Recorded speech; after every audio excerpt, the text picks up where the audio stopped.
peut-être pendant qu'ils installent, je peux juste expliquer ce qu'est ce fameux DU. Donc c'est un diplôme universitaire de relations d'aide par la médiation animale, créé il y a maintenant 4 ans par le docteur Didier Vernet, qui est neurologue, qui a la particularité d'être paraplégique suite à un accident de voiture. Il est en fauteuil roulant et il a eu pendant une quinzaine d'années un chien d'assistance remis par l'association Handi Chien.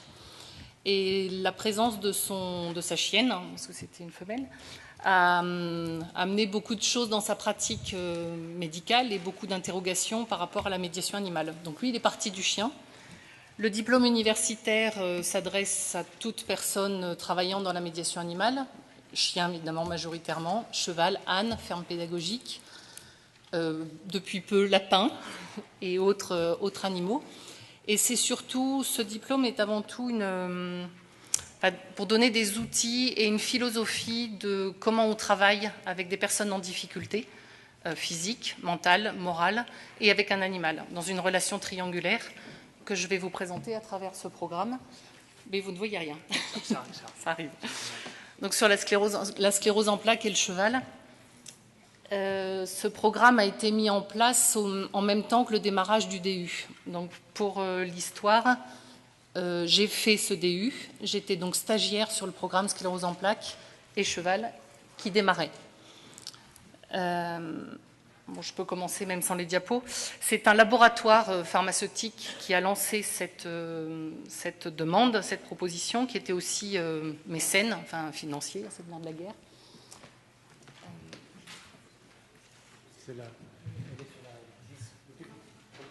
Ah oui, merci.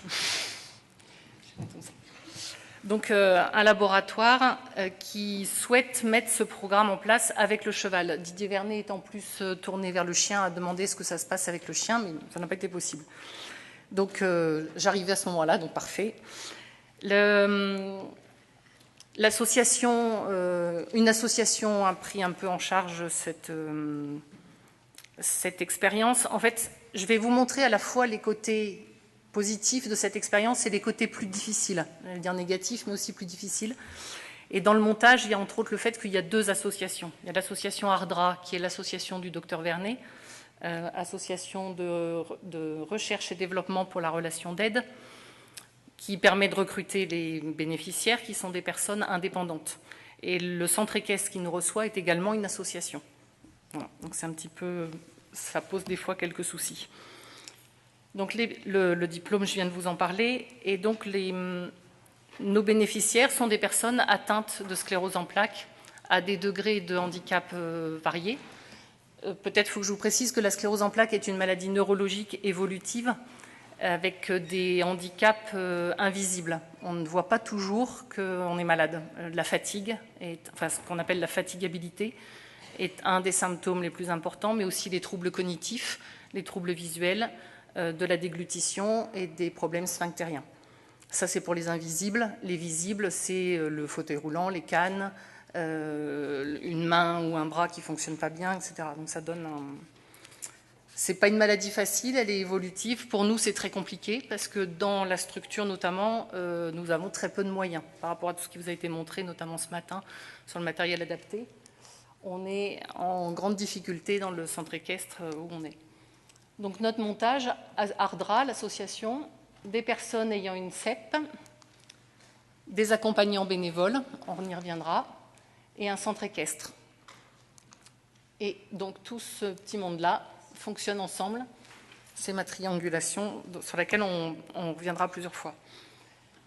La difficulté, c'est que on est plusieurs intervenants avec des compétences différentes. On a un centre équestre avec une monitrice qui est habituée au handicap, qui travaille déjà avec des jeunes déficients visuels, mais qui ne connaît pas la sclérose en plaques. On a donc eu une formation avec une psychomotricienne qui travaille beaucoup avec ces personnes-là, qui est dans le sud, qui est venue faire une journée de formation pour apprendre déjà comment mettre à cheval des gens en difficulté quand on n'a pas d'équilèvre, quand on n'a pas de montoir. Vous voyez sur le côté, on le verra un peu mieux tout à l'heure, un bricolage un petit peu maison. Comment on travaille avec des personnes en difficulté, comment on aide, comment on se comporte avec eux. Donc un centre équestre et une monitrice donc, qui accepte de tenter l'aventure. Et au départ, on part sur le programme de l'équitation adaptée. Une équipe tout autour, des bénévoles avec un cœur énorme, mais zéro formation autour du cheval, des cavaliers, mais qui ne savent pas forcément ce que c'est que de marcher à côté d'un cheval. Donc, vous faites les liens avec tout ce que vous avez vu ce matin. Ce n'est pas sans poser de problème non plus. Mais voilà, on arrive à... Je vous ai montré cette photo. D'abord, une chose qui revient souvent, c'est que le cheval prend le relais des jambes. On fait des balades alors qu'on ne pouvait penser plus pouvoir en faire. Et donc, on voit bien que chaque personne a un bénévole tout autour pour accompagner. Là, les gens ne sont pas tenus, mais souvent, on les tient aussi avec le licol. Nos bénéficiaires sont recrutés au moment du Septon, qui est une manifestation sur le même principe que le Téléthon. Donc CEP, c'est sclérose en plaques, c'est le diminutif. Selon des critères, des grilles d'évaluation neurologique par rapport à au tonus musculaire. C'est-à-dire qu'on a besoin d'avoir des gens qui sont toniques à partir d'ici. Même si les jambes ne fonctionnent pas bien, si ces personnes ont la possibilité de rentrer jusque dans le manège, maintenant on a une rampe d'accès, c'est plus facile, avec le fauteuil, on arrive à les mettre à cheval. Mais on a besoin de cette tonicité-là. Et donc là, je vous ai mis cette photo parce que régulièrement, notre Didier Vernet vient donc intervenir. C'est le programme, la tendance thérapeutique de notre programme. Voilà, quelques photos pour montrer. Voilà notre montoir, maison, qui est tout à fait archaïque. Et le cheval. Alors, notre méthode utilisée, donc je vous l'ai dit, on est parti sur la monitrice, ne connaît absolument pas la sclérose en plaques. Enfin, depuis 4 ans maintenant, on a fait notre petite culture. Et donc, on est parti sur les programmes de l'équitation adaptée, ce qui nous paraissait le plus facile. Pourquoi la relation d'aide aujourd'hui? Parce qu'au moment où le programme démarre, je fais le diplôme universitaire et pour la sanction, notamment pour obtenir le diplôme, il y a un mémoire à écrire. Et la question qu'on se posait à l'époque, c'était sclérose en plaques et faisabilité. Est-ce que c'est faisable de faire monter à cheval des personnes qui ont une sclérose en plaques? Donc c'est posé cette question, et donc de faire le mémoire, donc de faire une évaluation des résultats. Enfin, c'est à la faculté de médecine de Clermont-Ferrand. Ça n'a pas été sans poser problème, parce que nos bénéficiaires venaient pour une activité ludique et non pas pour être évalués. Ils sont déjà très médicalisés. Donc ça a été assez compliqué, mais c'est aussi pour ça que ce programme s'appelle de l'équitation adaptée à l'éducation thérapeutique, parce que c'est en pleine évolution par rapport à tout ça. Je vous ai mis quelques photos pour montrer. Voilà, donc là on fait de ce qu'on appelle des kiffen, des petits obstacles. Le gros avantage de ces ateliers, c'est qu'on peut les faire à son rythme. Chacun travaille avec son cheval, son bénévole. Ça oblige à faire attention aux autres. Et on travaille aussi quelquefois à pied. Même avec le fauteuil, avec la canne, ça ne pose pas de problème. Enfin, on fait attention, mais ça ne pose pas trop de problème. Voilà. On voit que la bénévole tient la canne de notre bénéficiaire, Dany. Donc la question qu'on s'est posée, c'était est-ce que c'est faisable de faire de l'équitation? Donc au bout de 4 ans, oui, c'est faisable. Mais dans les conditions dans lesquelles nous avons mis en place cette activité, on a une limite par rapport à la difficulté physique. Dans les échelles neurologiques de la CEP, ça s'appelle le score EDSS. C'est un niveau de mobilité, de déplacement de la personne. Des gens qui ne peuvent pas sortir du fauteuil roulant, qui ne tiennent pas du tout sur leurs jambes, on n'a pas les moyens de les faire monter à cheval, on n'a pas ce qu'il faut. Donc on se met en danger, on met tout le monde en danger, c'est pas possible. L'apprentissage, est-ce que ça change quelque chose sur la maladie? On n'a pas du tout assez de recul pour répondre à cette question. La tendance, ce qu'on remarque, nous, c'est que ça a très peu d'effet sur la maladie en tant que telle. La maladie évolue. Par contre, ça a un effet extrêmement bénéfique sur le moral, sur l'image de soi, tout ce qui a été évoqué tout à l'heure. Et la grande question aussi, c'était est-ce que d'apprendre une technique avec des termes spécifiques, un sport, fait reculer le seuil de fatigabilité? C'est-à-dire que est-ce qu'une fois qu'on a un minimum de connaissances, on arrive à prendre sur soi par rapport à cette fameuse fatigabilité? Dans la sclérose en plaques, c'est pas toujours évident, mais quand même, on arrive à faire reculer un petit peu cette notion. Donc le mieux-être, c'est l'activité hyper valorisante, c'est le moral. Vous verrez dans les témoignages tout à l'heure.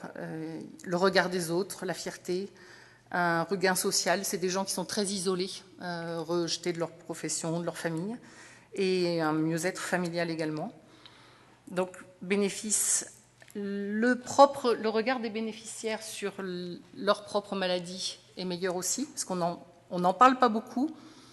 C'est ce qui les rassemble, mais du coup, ça permet de faire passer quand même quelques messages. Il y a une acceptation, une recherche de solutions ou de compromis, ça donne un espoir. Pour nous, notre bémol, c'est quand la maladie reprend un peu ses droits, quand il y a des poussées, qu'est-ce que nous, on peut faire dans notre programme? Pour l'instant, on n'a pas de réponse. C'est un petit peu frustrant, mais c'est comme ça.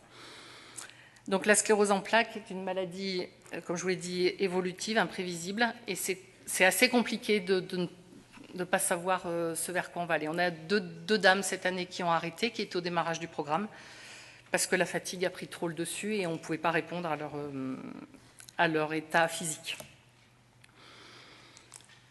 Avant de donner les résultats, il y a aussi, je voulais juste préciser, donc on a instauré depuis 2 ans, le docteur Vernet vient toutes les 5 semaines à peu près au centre équestre et intervenir sur un sujet que les bénéficiaires demandent.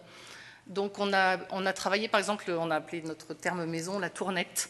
C'est-à-dire qu'on en a une qui s'est aperçue qu'à chaque fois qu'on changeait de direction, comme l'histoire de la jument tout à l'heure, le cheval reste là, ou s'en va, et elle reste là. Donc on la met en difficulté, on ne peut pas se permettre de la mettre en difficulté. Comment on peut travailler? Donc l'explication neurologique, c'est la poussée s'est mise sur les yeux. Quand elle tourne la tête, en gros, ses yeux font comme ça, donc elle n'arrive pas à accommoder.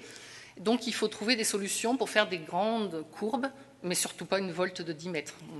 On est on cherche des choses comme ça.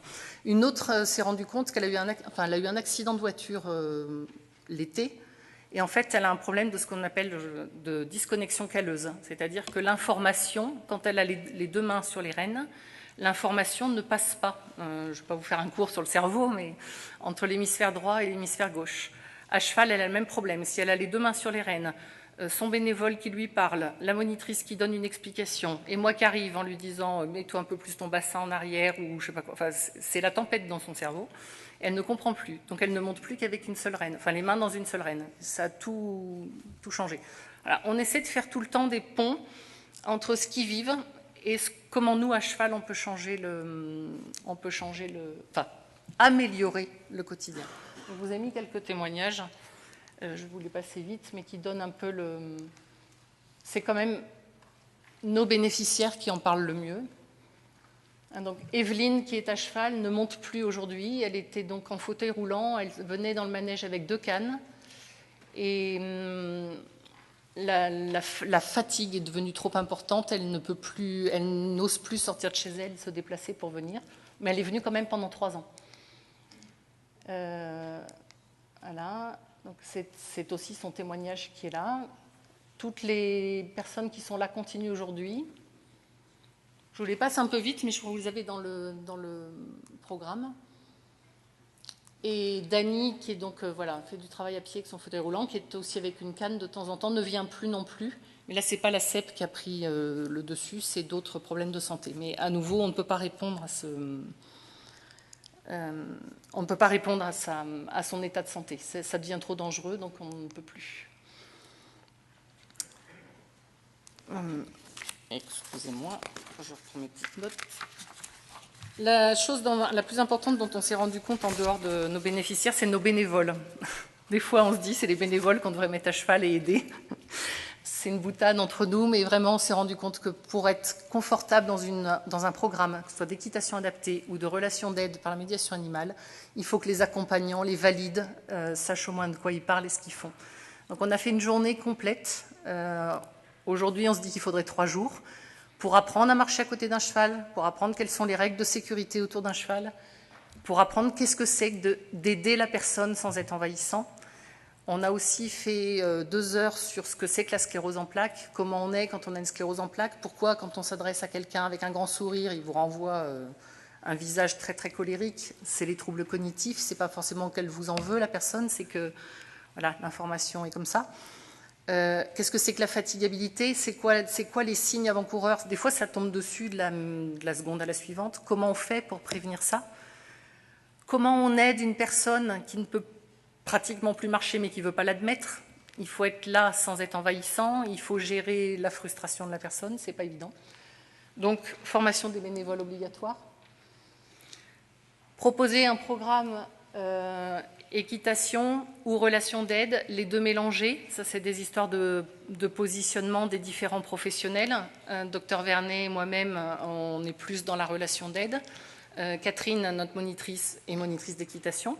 Donc, on a pris le temps de se réunir au moins toutes les deux pour fixer ensemble un programme. Cette année, on a proposé un carrousel qu'ils ont déroulé en musique et en costume. Et puis après, on est parti sur de l'équifun. Et puis de temps en temps, on alterne des séances plus sur la relaxation, notamment quand il y a des grandes pauses, des périodes où ils ne viennent pas monter à cheval. Et puis de temps en temps, on va faire une balade. Et l'idée, ce serait de partir un jour avec le pique-nique et de faire une grande journée. Mais ça, c'est pas fait encore.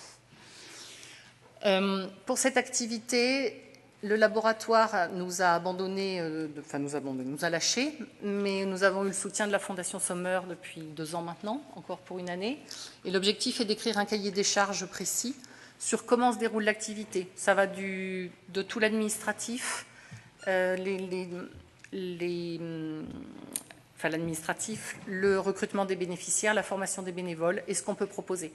L'idée, ce serait de diffuser ce cahier des charges pour pouvoir le faire à différents endroits sur le territoire français et pouvoir faire une étude un petit peu plus précise, puisque nous avons écrit un protocole d'évaluation autour de cet apprentissage basé sur les échelles d'évaluation neurologique. Voilà, donc pour promouvoir ce protocole. Ce qui anime ce programme, c'est malgré tout une ambiance conviviale. Il y a une grande complicité entre les bénéficiaires et les bénévoles.